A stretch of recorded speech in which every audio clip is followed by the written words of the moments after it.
안녕하세요, 일렉트로캠입니다.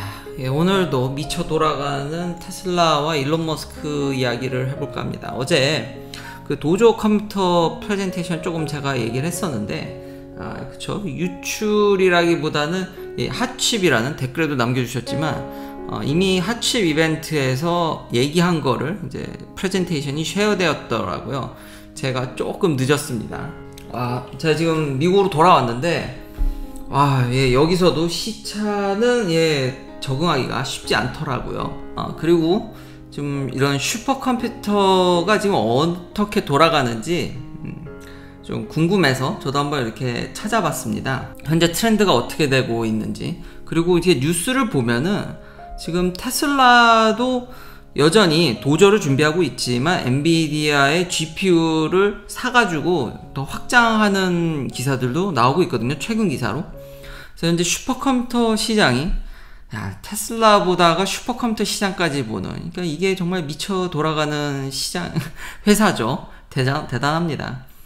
1등은 현재 HPE가 만든 오크리지 내셔널 랩에 지금 장착한 프론티어입니다. 이미 탑 500라고 전 세계의 슈퍼컴퓨터를 벤치마킹하는 그런 사이트가 있고요. 대체적으로 이건 맞는데 이제 마이너리티 리포트로 지금 요즘 트렌드가, 결론부터 얘기하면은 지금 엔비디아도 그거에 대응하고 있는데, 지금 테슬라가 어제 얘기한 게 굉장히 커스터마이즈된, 그 자기의 그 목표, 자기가 해결하고자 하는 과제에 완전히 초점이 맞춰서 가고 있기 때문에, 옛날에는 이렇게 범용적으로 성능을 매겨서 순위를 매기는 게 의미가 있었지만, 약간 마이너리티 리포트로도, 그러니까 이 순위 안에 안 들어와도 자기 목적에 부합해서 거기에 잘 돌고 거기에 딱 맞아 들어가면은 여기 리스트에만 안 나와 있지, 여전히 잘 돌고 있는 컴퓨터도 요즘은 있더라. 근데 그냥 제너럴하게, 이건 에버리지로 얘기하는 겁니다. 그러니까 뭐 여기 뭐 1등 하면 좋긴 하겠지만, 대부분 1등 하는 게 비싼 컴퓨터고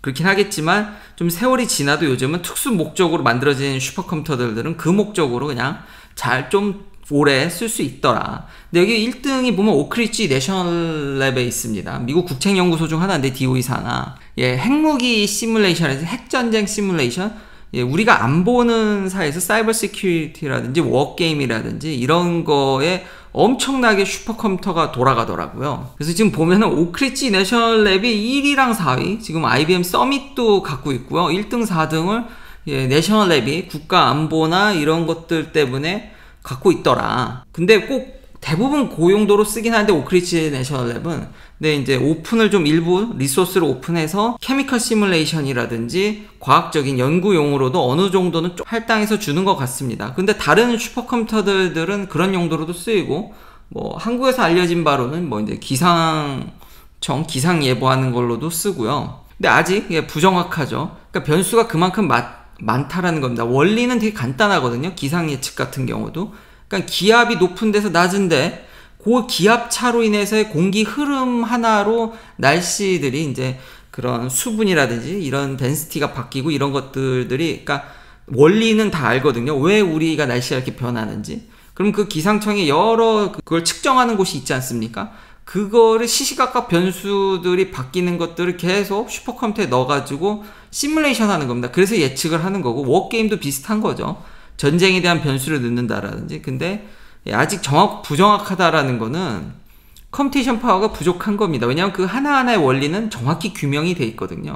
그러니까 그게 물리적으로는 틀리지 않았는데, 그게 수만 가지가 같이 돌아가면은 아이고 머리가 아프더라. 1등은 어쨌든 최상위권 보니까 최근에 미국이 역시나 국가 안보를 많이 생각해서 그런 건가요? 미국이 상위권을 많이 차지하고 있는데, 2등이 일본입니다. 일본이 참 대단한 것 같고요. 3등은 룸이고요. 근데 다 이거 HPE가 만든 거고, 아키텍처 시스템을 보니까 저도 어렸을 때 크레이라는 걸 들어봤거든요. 이게 좀 유명한 회사였는데, 역시나 슈퍼컴퓨터 만드는 회사들은 다 거의 다 이제 종족을 감췄더라. 의외로 슈퍼컴퓨터를 파는 한 개 대당 가격은 어마무시해서 돈을 많이 벌 것 같지만, 아시다시피 그러니까 파운드리라는 게 생기게 됐고, 이게 반도체가 완전 돈 먹는 하마입니다. 그러다 보니까 이렇게 병렬 연산으로 하게 되는, 우리가 흔히 아는 인텔이 다 해먹고 있네요. 인텔 시스템이. 그리고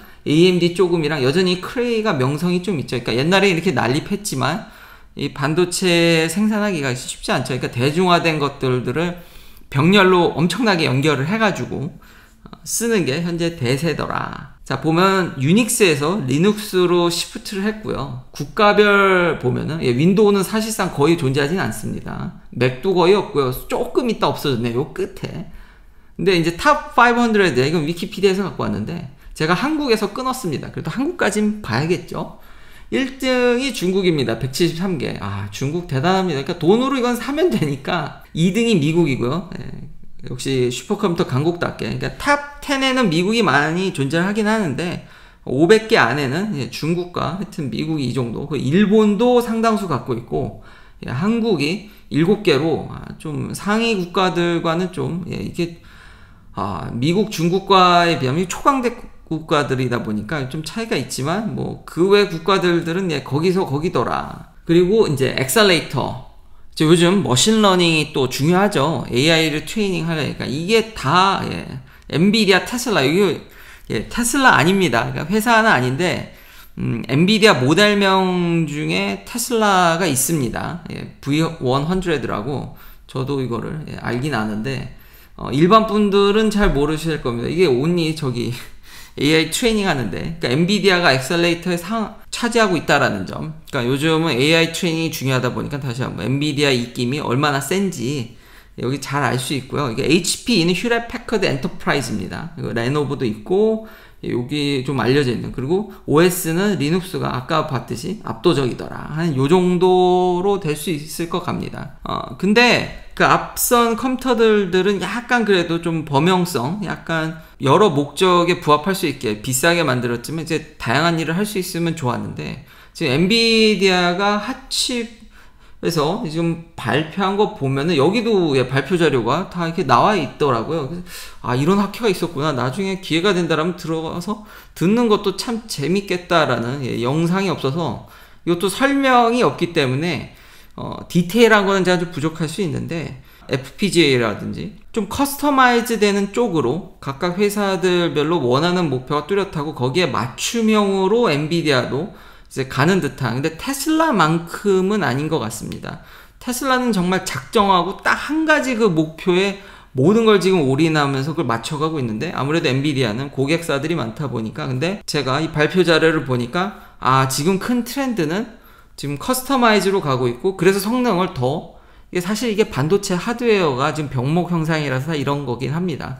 이게 정말 미친 듯이 발전을 하면은 이럴 이유가 없는데 이제 쥐어짜는 거죠. 그러니까 최대한의 옵티마이즈와 어제 얘기했듯이 목표 지향적으로, 그러니까 타겟팅을 줄이게 되면은 당연히 성능은 올라가게 됩니다. 근데 범용적으로 쓰게 되면 당연히 성능이 저하되는 문제는 그거는 정말 만고의 진리죠. 근데 지금 슈퍼컴퓨터의 트렌드가 테슬라가 인더스트리얼 리딩을 하는 것 같이 보이고요. 제가 보기에. 왜냐면 이 트렌드의 극단적인 케이스가 완전히 극단적인 케이스가 지금 테슬라로 보이고 엔비디아도 어느 정도 맞춰가고 있다. 아직까지는 엑셀레이터로는 엔비디아가 시장을 굉장히 많이 장악하고 있고 테슬라도 도저를 준비하고 있지만 계속해서 GPU를 사고 있습니다.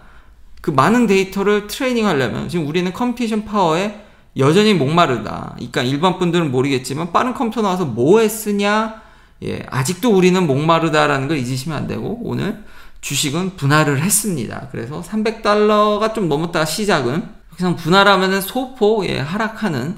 근데 요즘 주식시장이 참 재밌는 게 말이 나온 김에 금리를 이렇게 올리는데 주식시장이 생각보다 이렇게 식지 않는 게 참 이래서 예측이 참 어려운 것 같습니다. 그러니까 페드가 돈을 빨아들이면은 주식시장이 이게 가라앉아야 되는데 생각보다 가라앉지 않고 오히려 좀 핫한 면도 있어서 지금 고용이 워낙 핫해서 그런데 다른 지표들은 좋지 않은데 워낙 고용 지표가 페드가 중요하게 여겨서. 그리고 주식 얘기가 나온 김에 엊그제 아버지랑도 론 베런 얘기를 했는데 여전히 테슬라에 대해서 불 케이스를 외치고 계시고 초장기 투자로 유명하시죠. 이분도 이 인터뷰에서 이 트위터 가니까 영상이 다 있어서 재미나게 봤는데 이분 하는 얘기가 이런 인플레이션에 이런 데서도 그러니까 좋은 성장주를 사라는 얘기겠죠.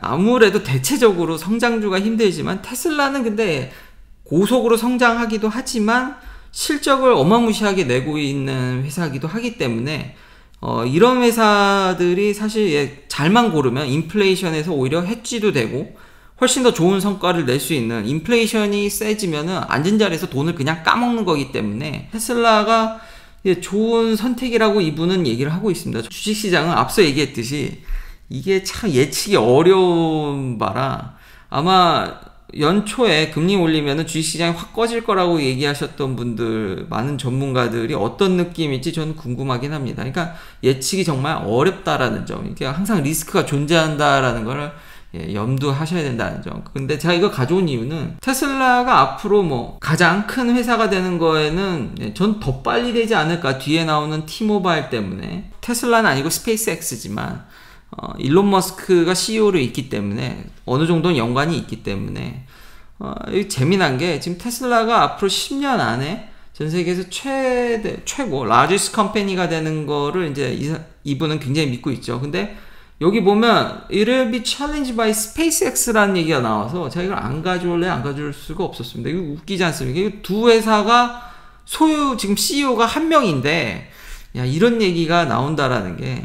그리고 여기서 한 공장당 이제 100만 대 뽑아내고 한 차당 한 15,000달러의 gross profit이 있기 때문에 한 공장당 15 billion profit이니까 거의 이건 얼마입니까? 요즘 환율이 미쳐가지고 한 공장당 20조 원에 육박하는 그 정도라고 봐야 되나요? 그럼 공장 4개면 80조 원인데 대단합니다. 10년? 그거보다 이런 거라면은 이분이 한 가지 염두를 못하고 계신 게 있는데, 이 정도로 돈을 벌어대면요, 그리고 자동차 시장이 자꾸 줄어들고 있지 않습니까? 그러면은 지금 기존의 내연기관 회사들은 타격이 2배입니다. 자기는 늘지도 못하고 남한테 파이를 깎이는 거면은 위에서 깎이고 아래 깎여가지고 결국 양쪽으로 맞아가지고 10년, 제가 그때 얘기했듯이 크리티컬 포인트가 되면은 모든 회사들이 생산하는 게 무의미해지기 때문에 저는 그런 걸 염두하면은 이게 더 빨리, 근데 예측이 힘들죠. FSD 10.69 때문에 제가 참 요즘 섣불리 재미삼아 하는 겁니다. 이 10.69를 보면서 저도 참 많은 반성을 하게 됩니다. 너무 빨리 가니까요. 자, 마지막은 대단합니다. 일론 머스크가, 제가 쓰는 이게 T-모바일이 제가 미국에서 제가 쓰는 캐리어입니다. 제가 T-모바일을 쓰는 이유는 한국 로밍이, 그러니까 모든 플랜에 한국 로밍이 공짜입니다. 물론 이제 전화가 아니라 데이터가 공짜라서, 물론 이제 카카오톡이나 뭐 그렇게 전화를 하면 되니까 좀 느리지만, 그것도 최근에 지금 256으로 128kbps 지금 256으로 올려줘서 이번에 가보니까 그나마 좀 숨통이 트이게 좀 쓰게 해줘서 너무 고맙더라고요. 그러니까 일반적인 거는 아주 여유롭게, 굳이 이제 한국 가서 유심칩이나 이런 걸 하지 않아서 제가 그래서 T-모바일을 못 벗어나거든요. 근데 이 T-모바일이랑 스페이스의 스타링크가 5G 커넥티비티에 있어서 손을 잡았습니다. 이제 협력을 하는 거죠. 주요 이제 목표는 데드존을 커버하는 겁니다. 미국 내에, 제가 이거 전에 얘기를 했죠. 너무 안 터지는 데가 너무 많아요. 땅이 너무 크다 보니까.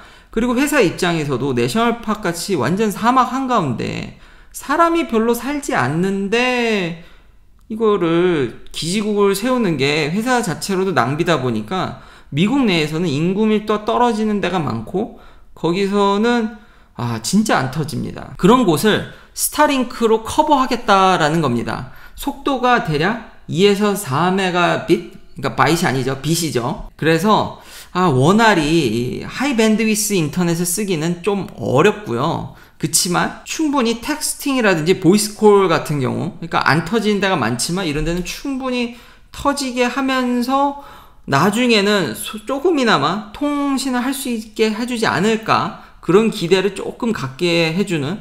깜짝 놀랐습니다. T-모바일 이벤트에 일론 머스크가 유튜브에 이렇게 나와가지고, 이게 다 영상이 있어서 저도 이분은 정말 뉴스거리를 도대체 몇 개를 던져주는 기술적인 거나 이런 데서 나올 줄은 꿈에도 몰랐습니다. 지금 T-모바일에서 놀라운 사실은 이게 100% 지켜질 것 같지는 않은데요, 사실. 딱히 그 추가금을 받지 않겠답니다. 그러니까 이 서비스는 내년 런칭을, 베타로 내년 런칭을 목표로 하고 있고요. 지금 V2 스타링크 V2에 있어서는 지금 지금 스마트폰을 지원하려고 하고 있고, 데드존에서 통신할 수 있게. T-모바일 측에서는 별도로 이걸 한다 그래가지고 돈을 더 받거나 그러진 않는다고 하는데, 그러니까 거의 뭐 프리로 제공을 해주겠다. 그리고 특별히 지금 제가 쓰는 스타링크처럼 안테나가 필요한 게 아니라 기존 폰들에서 이 정도의 데이터 송수신은 가능하게끔 이제 지원을 하겠다고 하는데, 기사에도 나와 있지만 가민이라든지 이제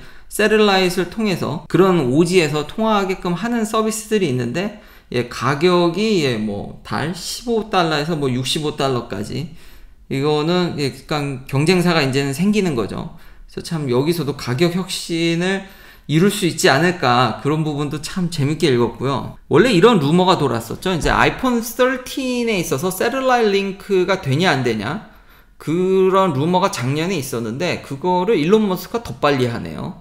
예, 뭐 어쨌든 T-모바일이 저런 걸 런칭함으로써 지금 미국 내 이제 한 3위 정도거든요. 옛날에는 최하위였는데 이제 많이, 옛날에 저도 쓰던 스프린트라든지 이거 합병을 통해서 지금 미국엔 3대 회사가 있습니다. 버라이전, AT&T, 이제 T-모바일인데, 이걸 통해서 T-모바일이 한 단계 더 딛고 일어서지 않을까.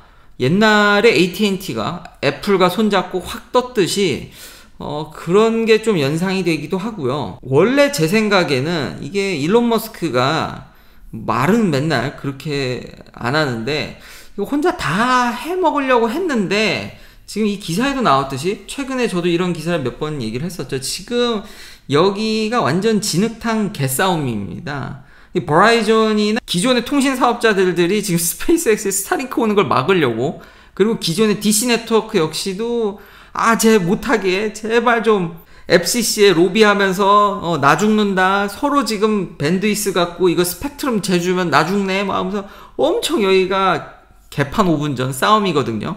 그만큼 긴장을 하고 있다라는 거죠. 기존 사업자들이 얼마나 미국 내에서 긴장하고 있는지를 알 수 있고, 이게 좀 안 된다고 판단을 했던 것 같습니다. 그래서 T-모바일이라는 강력한 파트너를 끼고, 이거 혼자 들어가려니까, 이게 테레스트리얼 5G에서 이건 위험하겠다. 그래서 강력한 이런 파트너를 구해서, 그러니까 이런 통신 사업이라는 게 법이라든지 이런 게 복잡하더라고요. 그냥 나 할래 한다 그래서 할 수 있는 게 아닌데, 원래 그전에는 돈이 워낙 인프라스트럭처에서 돈이 많이 들었는데, 일론 머스크의 이런 스타링크 같은 미친, 엄청나게 가격 혁신과 기술 혁신으로 해서 갑자기 이렇게 인프라스트럭처를 깔면서 들어와 버리니까, 이 어느 정도 배리어가 있었는데 확 이제 법적인 배리어를 제외하고는 이 문턱이 확 낮아져 버린 거죠.